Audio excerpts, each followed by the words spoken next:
Hello everyone, औसत powerful channel में आप सबका वेलकम है। चलिए आज बहुत ही इंपॉर्टेंट क्वेश्चन को लेकर आया हूं, थ्योरम को लेकर आया हूं जो आपका बोर्ड एग्जाम के लिए सबसे ज़्यादा इंपॉर्टेंट है। ठीक है, तो ये जो आपका चैप्टर का नाम है, आपका चैप्टर का नाम क्या है? ट्रायंगल्स है यानी त्रिभुज है। चैप्टर नंबर 6 है का थ्योरम 2, उसका परिमेय 2 को हम इस वीडियो के थ्रू प्रूव्ड करेंगे कि थ्योरम क्या बोल रहा है और क्या चीज़ आपको प्रूव्ड करने के लिए बोला जा रहा है। इसको बोला जाता है आपका थेल्स का आनुपातिक थ्योरम। ठीक है, आनुपातिक परिमेय भी बोला जाता है, थेल्स का आनुपातिक परिमेय। ठीक है, तो ये वाला थ्योरम को आज बहुत ही आसान भाषा में समझने की कोशिश करेंगे आप सभी के समझ। तो चलिए सबसे पहले थ्योरम को पढ़ लेते हैं, पढ़ने के बाद उसको समझेंगे, समझने के बाद उसका डायग्राम बनाएंगे, फिर क्या चीज़ दिया है, क्या चीज़ आपको प्रूव्ड करना है, इससे रिलेटेड ये वाला वीडियो पूरा आपका रहेगा। ठीक है, चलिए थ्योरम नंबर 2 यानी आपका परिमेय कितना है? 2 है। परिमेय कितना है? 2 है। क्या बोला जा रहा है? यदि एक रेखा किसी त्रिभुज के दो भुजाओं को एक ही अनुपात में विभाजित करे। आपसे बोला जा रहा है कि यदि एक रेखा त्रिभुज, ये है ए बी सी डी, क्या है? एक त्रिभुज है।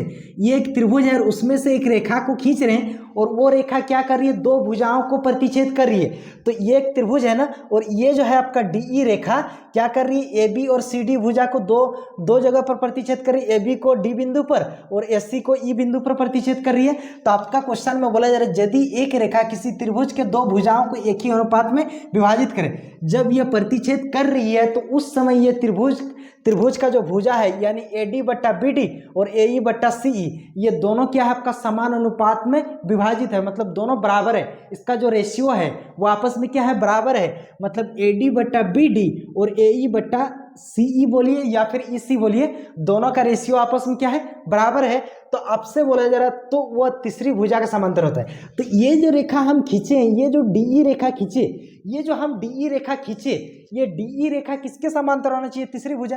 ये फर्स्ट भुजा, सेकंड भुजा, थर्ड भुजा, मतलब ये तीसरी भुजा क्या है? तीसरी भुजा को क्या होना चाहिए? समांतर होना चाहिए। इसका मतलब आपको प्रूव्ड करके दिखाना पड़ेगा डीई समांतर बीसी। डीई समांतर बीसी आपको क्या करना पड़ेगा? प्रूव्ड करके दिखाना पड़ेगा, सिद्ध करना पड़ेगा आपको। ठीक है, तो चलिए सबसे पहले दिया है इस क्वेश्चन के थ्रू हम क्या किए? ये वाला डायग्राम टू ड्रॉ किए। उसके बाद सबसे पहले दिया है आपका ए डी बट्टा बी डी ए ई बट्टा सी, मतलब ए डी बट्टा बी डी ए ई बट्टा सी, ये दोनों का रेशियो आपका क्या बोला है? विभाजित करती है, समान अनुपात में क्या करती है? विभाजित करती है। सेकेंड चीज आपका जो प्रूव्ड करना है, तीसरी भुजा की क्या होता है? बराबर, मतलब तीसरी भुजा की क्या होना चाहिए? समांतर होना चाहिए। यानी आपको डीई और बीसी, ये डीई और बीसी जो है, ये वाला भुजा और ये वाला भुजा, दोनों भुजा आपस में समांतर है बोल के आपको क्या करना पड़ेगा? प्रूव्ड करना पड़ेगा। देखिए जहां तक ये डाटा दिया है, जो भी चीज हमको दिया है उसके थ्रू हम इसको नहीं बना सकते, उसमें हमको कुछ एक्स्ट्रा काम खुद से करना पड़ेगा। जब भी हम कोई एक्स्ट्रा काम खुद से करते हैं क्वेश्चन में या फिर डायग्राम में कुछ ऐड करते हैं तो उसको क्या बोला जाता है? रचना। तो रचना में हम क्या किए? बीसी के समांतर, ये वाला नीचे का जो बीसी भुजा दिया है, ये बीसी के समांतर एक हम बिंदु डी से ई समांतर खींचे, मतलब डीसी के समांतर, बीसी के समांतर डीई खींचे, डी डैश, ये जो है बीसी के समांतर हम डी डैश खींचे। तो यहाँ पे हम क्या लिखें? डी डैश समांतर बीसी खींचा गया, मतलब ये डी और ई डैश है ना, ये तो पहले से कटा हुआ है, ये आपका बोल दिया। तो डी डैश जो खींचे हम, वो किसके समांतर है? बीसी के समांतर है, हम ये रचना से मान लिए। ठीक है, चलिए अब क्या करना है? इसको प्रूव्ड करने के लिए ये जो है एसी, जो है एसी में पहले से ये ई बिंदु तो आपको दिया है, रचना से हम ई डैश को खींचे। ठीक है, तो अगर ई डैश और ई दोनों बिंदु का हम बराबर कर देंगे, एक ही कर देंगे, तो हमारा फाइनली जो आपको पूछा है कि डी ई डैश समांतर बीसी, ये तो आपका रचना से है, और फाइनली आपका जो प्रूव्ड करने के लिए बोला ही है डी समांतर बीसी होने से इसको हम आसानी से क्या कर सकते हैं? दोनों को समांतर प्रूव्ड कर सकते हैं। देखो सबसे पहले देखिए, यहाँ पे डी है, यहाँ पर भी डी है, बस ये ई और ये ई डैश, ई और ई डैश दोनों को अगर हम आपस में बराबर दिखा दिए ना और एक ही बिंदु बोल दिए ना, प्रूव्ड करके दिखा दिए ना, तब ये दोनों आपस में क्या होगा? समांतर होगा। चलिए इसको हम बनाने की कोशिश करते हैं। सबसे पहले त्रिभुज ए बी सी में, कौन सा त्रिभुज में ले रहे हैं? त्रिभुज ए बी सी में, प्रमाण त्रिभुज ए बी सी में। सबसे पहले इसमें देखिए आपका जो क्वेश्चन में दिया है ए बी सी में ए डी बट्टा बी डी और ए ई बट्टा सी ई, ये आपका क्वेश्चन में ही क्या दिया है? क्वेश्चन में ही दे दिया है। तो ए ई बट्टा, सॉरी, ए डी बट्टा ए डी बट्टा बी डी, मतलब ये वाला भुजा ए डी बट्टा बी डी बराबर ए ई बट्टा सी ई, बराबर आपका क्या दिया है ए ई बट्टा सी ई। ठीक है, ये चीज़ आपका क्या है क्वेश्चन में ही दिया है और इसको हम समीकरण 1 मान लिए, ये आपका क्वेश्चन में ही दिया है पहला चीज। ठीक है, सेकेंड चीज जो हम रचना से कुछ काम किए, डी ई डैश समांतर आपका क्या खींचे हम बीसी, डी ई डैश समांतर हम क्या खींचे बीसी। तो चलिए इसको लिख लेते हैं, आपका क्वेश्चन में दे दिया है कि ये वाला डी ई डैश समांतर बीसी, ये वाला चीज हम किससे रचना में दिखाएं कि डी ई डैश समांतर है बीसी। ये कहां से, रचना से। अब देखिए जब ये दोनों समांतर है, डी ई डैश समांतर आपका बीसी है, तो याद कीजिए इसका परिमेय 6.1 में क्या बोल रहा था, यदि दो भुजाएं आपस में समांतर है, किसी त्रिभुज की दो भुजाएं आपस में समांतर है तो वो एक ही अनुपात में क्या करती है, विभाजित करती है, एक ही अनुपात में विभाजित करती है और दोनों आपस में क्या होती है, बराबर होती है। ये थेल्स थ्योरम का यानी 10 क्लास का थ्योरम 6.1 है, तो उसके थ्रू हम लिख सकते हैं जब डी ई डैश समांतर आपका बीसी है, इसका मतलब ए डी बट्टा बी डी बराबर ए ई डैश बट्टा सी ई डैश लिख सकते हैं, यह परिमेय 6.1 कहता है। ठीक है, तो चलिए इसको लिख लेते हैं, यानी ए डी बट्टा बी डी बराबर हम लिख सकते हैं ए ई डैश बट्टा सी ई डैश। ठीक है, और इसको क्या करेंगे समीकरण 2 मान लेंगे। ठीक है, और ये आपका कौन सा थ्योरम से, थेल्स परिमेय से, किससे लिख सकते हैं, थेल्स परिमेय से। ठीक है, ये थेल्स नामक वैज्ञानिक ने क्या किया था, ये वाला परिमेय को प्रूव्ड करके दिखाया था। ठीक है, अब अगर बात करेंगे समीकरण 1 और 2, अब समीकरण 1 और 2 में अगर कंपेयर करेंगे तो दोनों में हमको क्या चीज शो कर रहा है, देख लीजिए आप यहाँ पे। सबसे पहले समीकरण 1 ये है, समीकरण 2 ये है। ठीक है, समीकरण 1 का अगर लेफ्ट साइड देखेंगे तो ए डी बट्टा बी डी है, समीकरण 2 का अगर लेफ्ट साइड देखेंगे तो ए डी बट्टा बी डी है, मतलब दोनों का लेफ्ट साइड आपस में क्या है, बराबर है। दोनों का लेफ्ट साइड आपस में क्या है, बराबर है, यानी ए डी बट्टा बी डी इधर भी और इसका भी देखेंगे तो क्या है, ए डी बट्टा बी डी, दोनों का आपस में लेफ्ट साइड क्या है, बराबर है। जब दो समीकरण की आपस में एक साइड बराबर होती है, चाहे लेफ्ट हो या फिर राइट हो, तो ऑटोमेटिक है कि दोनों का तब अपोजिट साइड भी आपस में क्या होगा, बराबर होगा। इसका मतलब जब दोनों का लेफ्ट साइड आपस में बराबर है, इसका मतलब दोनों का राइट साइड भी आपस में क्या होगा, बराबर होगा। तो समीकरण 1 और समीकरण 2 से हम कंपेयर किए, तुलना की, तुलना करने के बाद जो भी कंक्लूजन निकला, जो भी निष्कर्ष निकला, उसमें हमको क्या पता चला, तब ये दोनों भी आपस में क्या होगा, बराबर होगा। इसका मतलब ए ई बट्टा सी ई बराबर आपका क्या हो जाएगा, ए ई डैश बट्टा सी ई डैश होगा, मतलब ये दोनों आपस में क्या होगा, बराबर होगा। तो यहाँ पे आप लिखिए समीकरण 1 और 2 से, समीकरण 1 और 2 से, ये दोनों समीकरण से हम निष्कर्ष पर पहुंचे कि तब इसका दोनों का राइट साइड क्या होगा, बराबर होगा, यानी ए ई बट्टा आपके क्या हो जाएगा, बी डी ई, ए ई बट्टा आपका बी ई, सॉरी हाँ, ए ई बट्टा आपका सी ई, ए ई बट्टा आपका सी ई बराबर इधर आपका क्या हो जाएगा, ए ई डैश बट्टा सी ई डैश। ठीक है, क्या हो जाएगा, ए ई डैश बट्टा आपके क्या हो जाएगा, सी ई डैश। ठीक है, तो ये आप कंक्लूजन निकालें, ये आपको क्या कीजिए, इसको आप समीकरण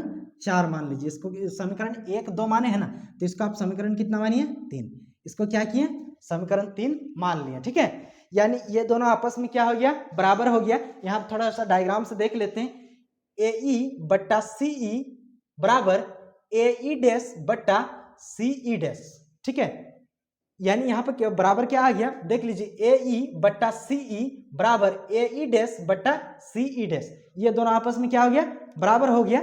तो चलिए अब क्या करना पड़ेगा ना, जब ये दोनों आपस में बराबर हो गया तो उसको यहाँ पे लिखते हैं। चलिए यहाँ पर लाइन खींच देते हैं, फिर आगे का काम करते हैं। यहाँ पे देख लीजिए हम निकाल लिए हैं कि ए ई बट्टा डी ई सी ई, ए ई बट्टा सी ई बराबर ए ई डैश बट्टा सी ई डैश, ये तो हम बराबर कर दिए। आपको क्या करना पड़ेगा, किसी भी हालत में ये ऊपर वाला पार्ट को क्या कर देंगे, बराबर कर देंगे। जब किसी भी हालत में ऊपर वाला पार्ट को बराबर करेंगे ना, तो ऊपर वाला पार्ट को बराबर करने के लिए क्या करना पड़ेगा, दोनों पक्ष में आपको कितना जोड़ना पड़ेगा, 1 जोड़ना पड़ेगा। तो यहाँ पे आप लिखिए दोनों पक्षों में 1 1 जोड़ने पर, दोनों पक्ष में क्या कर रहे हैं 1 जोड़ दे रहे हैं। इसका मतलब हो जाएगा AE बट्टा CE प्लस 1 बराबर AE डैश बट्टा CE डैश प्लस 1।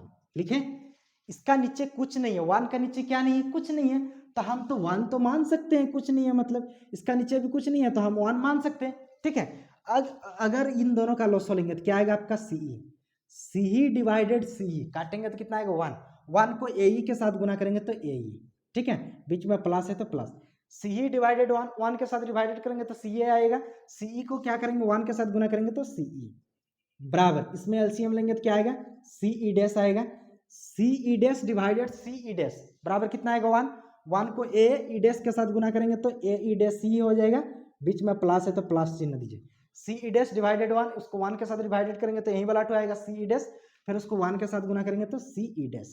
ठीक है, अब देखिए यहाँ पे क्या है AE प्लस CE, AE यहाँ से यहाँ AE plus CE, AE plus क्या है CE, जब दोनों का आपस में जोड़ेंगे मतलब यहाँ से देख लीजिए आपका क्या बोल रहा है AE प्लस CE, जब ये दोनों को जोड़ेंगे तो फाइनली क्या प्राप्त होगा SC प्राप्त होगा। ठीक है, तो इसको हम क्या लिख सकते हैं SC बट्टा नीचे क्या है CE, ठीक है बराबर, चलिए इसको भी थोड़ा सा देख लेते हैं उसका दूसरा वाला टू। दूसरा वाला क्या है AE dash, AE dash plus CE dash, दोनों को जोड़ेंगे तो आपको फाइनली क्या प्राप्त हुआ SC, तो यहाँ पे क्या आया SC बट्टा CE डैश। ठीक है, अब देखिए यहाँ पे ऊपर में SC दोनों का बराबर है तो दोनों आपस में क्या हो जाएगा कटेगा, दोनों आपस में कटेगा तो क्या बचेगा 1 1, दोनों बचेगा ना। अब CE डैश को 1 के साथ गुना करेंगे तो कोई फर्क नहीं पड़ेगा, CE को 1 के साथ गुना करेंगे तो कोई फर्क नहीं पड़ेगा, इसका मतलब है CE बराबर CE डैश, दोनों आपस में आपका क्या आ गया बराबर आ गया, ये जो है ये दोनों डिस्टेंस दोनों का दूरी आपस में क्या आ गया बराबर आ गया। इसका मतलब देख लेते हैं चलिए, यानी CE मतलब ये वाला दूरी और CE डैश मतलब ये वाला दूरी, मतलब आप देख रहे हैं ना CE मतलब ये वाला दूरी और CE डैश मतलब ये वाला दूरी, दोनों दूरी आपस में क्या आ गया बराबर आ गया। इसका मतलब जब दोनों दूरी आपस में बराबर आ गया तो उसका मध्य बिंदु क्या होगा एक ही होगा, उनका मतलब है उसका मध्य बिंदु क्या होगा एक ही होगा। जब उसका मध्य बिंदु एक ही होगा, जैसे मान लीजिए ये एक लाइन है, ये आपका मान लीजिए A पॉइंट है, ठीक है, और ये मान लीजिए आपका B पॉइंट है, ये दोनों को मध्य बिंदु क्या है C है, तो इसका मतलब देख लीजिए यहाँ पे SC और BC दोनों आपस में बराबर हैं, SC और BC का दूरी जब दोनों आपस में बराबर है इसका मतलब दोनों का AB का जो मिड पॉइंट होगा जो मध्य बिंदु होगा वो एक ही होगा कि नहीं, आप समझ पा रहे कि नहीं। जब दोनों का डिस्टेंस बराबर है इसका मतलब दोनों का मध्य बिंदु क्या होगा एक ही होगा, तो हम यहाँ से निष्कर्ष निकाल सकते हैं जब ये दोनों दूरी आपस में बराबर आ गया, जब ये दोनों दूरी आपस में बराबर आ गया तो इसका मतलब है कि हम निष्कर्ष निकाल सकते हैं CE बराबर CE डैश, CE बराबर CE डैश आ गया।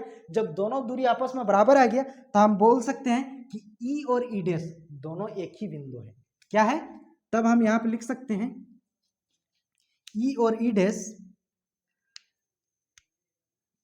E वो E डैश दोनों एक ही बिंदु है, एक ही बिंदु है, ये दोनों तब क्या है एक ही बिंदु है। जब एक ही बिंदु है इसका मतलब ये दोनों आपस में क्या होगा बराबर होगा कि नहीं, तो इसका मतलब E और E बराबर E डैश दोनों आपस में क्या हो जाएगा बराबर हो जाएगा।